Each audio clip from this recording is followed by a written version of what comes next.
የፌዴራል መንግስቱ 200 የሚያክል የጽንፈኛ ኃይሎች እንደመሰስኩ ሲል ይደመጣል። የፋኖ ኃይሎች በበኩላቸው አይኔ ነኝ 215 የሚያክል ወታደሮችን የገደልኩ ሲሉ ይሞግታሉ።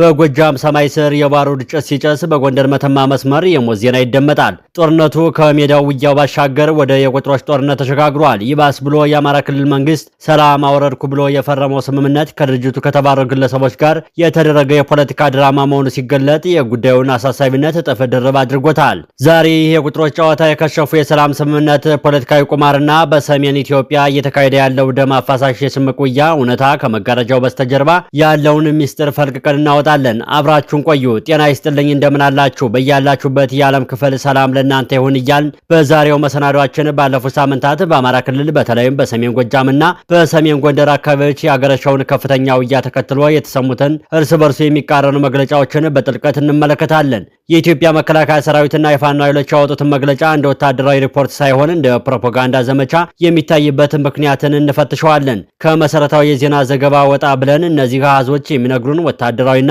ፖለቲካዊ ትርጉም ምንድነው? አብይ አህመድ የሚመሩት የብልጽግናው መንግስት በመስክ ላይ የገጠመውን ወታደራዊ ቀውስ ለመሸፈን ምን ያህል የሚዲያ ስትራቴጂ እየተጠቀመ ነው? በሌላ በኩል የፋኖ መዋቅር በዚህ ከፍተኛ ጫና ውስጥ ሆኖ እያደረገ ያለው የመልሶ ማጥቃት አቅም ምን ያህል ነው? በተለይ ሰሞኑን የአማራ ክልል መንግስት ከአማራ ፋኖ ህዝባዊ ድርጅት ጋር የሰላም ስምምነት ፈረምኩ ማለቱን ተከትሎ የተነሳውን አቧራ እናጠራለን። ስምምነቱ የተፈጠረው በድርጅቱ ውስጥ ቅቡልነት ከሌላቸውና ከተባረሩ ግለሰቦች ጋር መሆኑን የሰላም ሂደት ዋጋ እንዴት እንደሚያሳጣው እናያለን። ለቀጣዮቹ ደቂቃዎች ስሜታዊነትን ወደ ጎን ትተን በተጨባጭ መረጃዎችና በፖለቲካ ሳይንስ መነጽር ጉዳዩን እንተነትናለን። ወደ ዋናው ጉዳይ ስንገባ የመከላከያ ሰራዊት የምስራቅ እዝ ክህደት ከህዳር 18 ቀን እስከ ታህሳስ 1 ቀን በሰሜን ጎጃም ባደረገው ዘመቻ 200 የፋኖ ታጣቂዎችን ገደልኩ፣ 53 አቁስያለሁ፣ እንዲሁም በባህር ዳር 41 ማሪክ ያለው ሲል መግለጫ ሰጥቷል። በሌላ በኩል የሰሜን ጎንደር ፋኖ ቃል አቀባይ ዮሐንስ ንጉሶ በመተማ ወረዳ ሸመለጋ ላይ በተደረገ የአንድ ሳምንት ውጊያ 215 የመንግስት ወታደሮችን ገደልን፣ 80 የሚያክል ደግሞ አቁስለናል ይላል። እዚህ ላይ ልብ ልንል የሚገባው ቁልፍ ነጥብ አለ። በዘመናዊ የውጊያ ታሪክ ውስጥ የሬሳ ቁጥር መቁጠር የመደበኛ ወታደሮች የመጨረሻ ውድቀት ምልክት ተደርጎ ይወሰዳል።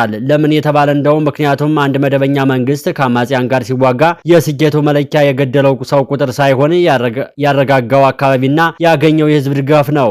የአሜሪካ ጦር በቪየትናም ጦርነት ወቅት በየቀኑ ሽገድልን እያለ ሪፖርት ያደርግ ነበር። ነገር ግን ጦርነቱን ተሸነፈ። ዛሬ የኢትዮጵያ መከላከያ ሰራዊት እያደረገ ያለው ይህንኑ ስህተት ነው። የመከላከያ መግለጫ በዝርዝር ስንመለከተው የተማረከው መሳሪያዎችን ይዘረዝራል። ክላሽንኮቭ፣ ችች፣ ቦምብ ወዘተ እያለ። ነገር ግን ወታደራዊ ታዛቢዎች እንደሚሉት እነዚህ ቁጥሮችና ምስሎች ለህዝብ ግንኙነት ፍጆታ ተብሎ የሚቀነባበሩ ሊሆኑ እንደሚችሉ ጥርጣሬ አለ። 200 ገደልኩ ማለት በወታደራዊ ሳይንስ ትልቅ ውጊያ ነው ማለት አይደለም። እንዲህ አይነት ብዙ ያለው ኃይል ከተመታ የፋኖ አደረጃጀት በሰሜን ጎጃም ሙሉ ለሙሉ መሽመድመር ነበረበት። ነገር ግን መሬት ላይ ያለው እውነታ የሚያሳየው ውጊያው አሁንም በከፍተኛ ሁኔታ መቀጠሉንና የመከላከያ ሰራዊት ከዋና ዋና ከተሞች ውጭ ለመንቀሳቀስ መቸገሩን ነው። በሌላ በኩል የፋኖ ይገባኛል ጥያቄ ስንመለከተው በመተማ የተጠቀሰው የ215 ወታደሮች ሞት አካባቢው ካለው ስትራቴጂካዊ ጠቀሜታ አንጻር ታላቅ አንድምታ ያለው ነው። መተማ ወደ ሱዳን መውጫ በር ነው። ይህ መስመር የኢኮኖሚና የሎጂስቲክስ ትንፋስ ነው። ፋኖ ይህንን አካባቢ መፈተን ከቻለና ይህንን ያህል ጉዳት ማድረግ ከቻለ መንግስት በሰሜን ኢትዮጵያ ያለውን የድንበር ደህንነት የማስጠበቅ አቅሙ ጥያቄ ውስጥ ገብቷል እንደማለት ነው። በሰሜን ጎጃምና በሰሜን ጎንደር እየተካሄደ ያለው ውጊያ ባህሪ ይለያያል። በሰሜን ጎጃም በተለይም በገጠር ወረዳዎች ያለው መልክዓ ምድር ለሽምቅ ውጊያ እጅግ ምቹ ነው። የመከላከያ ሰራዊት ከባድ መሳሪያና ድሮን ቢጠቀምም የፋኖ ታጣቂዎች ከህዝቡ ጋር ተቀላቅለው ስለሚኖሩና የመሬት አቀማመጡን ስለሚያውቁት መደበኛው ሰራዊት ከጥላ ጋር ቦክስ የመግጠም ያህል ነው የሆነበት ያለው። የመከላከያ ሰራዊት የምስራቅ እዝ መግለጫ ውስጥ በባህር ዳር 19 የሚያክሉ የፋኖ ኃይሎችን እጃቸውን ሰጡ የሚለው ንግግር የከተማው ውጊያ ስጋቱ አሁንም እንዳለ የሚጠቁም ነው። ባህር ዳር የክልሉ መቀመጫ ናት። በክልሉ መቀመጫ ውስጥ የፋኖ ታጣቂዎች አሉ ብሎ ማመንና መግለጫ መስጠት የክልሉ መንግስት የጸጥታ መዋቅርን ምን ያህል እንደተቦረቦረ መላክት ነው። በሰሜን ጎንደር መተማ በኩል ያለው ውጊያ ደግሞ የኢንተርናሽናል ድንበር ጉዳይ ነው። መንግስት ይህንን መስመር ክፍት ለማድረግ የተቻለውን ሁሉ እየሞከረ ነው። ነገር ግን የፋኖ በላይ ዘለቀ እዝ በዚህ አካባቢ የሚያደርገው እንቅስቃሴ የአብይ አህመድን አስተዳደር የኢኮኖሚ ሳንባ ለመቆጣጠር ያለመ ስትራቴጂክ አካል ነው። ቁጥሮቹ 200 ወይም 215 የሚነግሩን ነገር ቢኖር ውጊያው ከፍተኛ ደረጃ ላይ መድረሱንና አንዳቸው ሙሉ ለሙሉ ማጥፋት ወደማይችሉበት ወይም የቁርጥ ቀን ውጥረት ውስጥ መግባታቸውን ነው። አሁን ወደ ፖለቲካው ሴራ እንሸጋገር። ሰሞኑን የአማራ ክልል መንግስት ከአማራ ፋኖ ህዝባዊ ድርጅት ጋር የሰላም ስምምነት ፈረምኩ ብሏል። ይህ ጉዳይ በኢትዮጵያ ፖለቲካ ውስጥ የተለመደውን የመከፋፈል ስልት ቁልጭ አድርጎ የሚያመላክት ነው።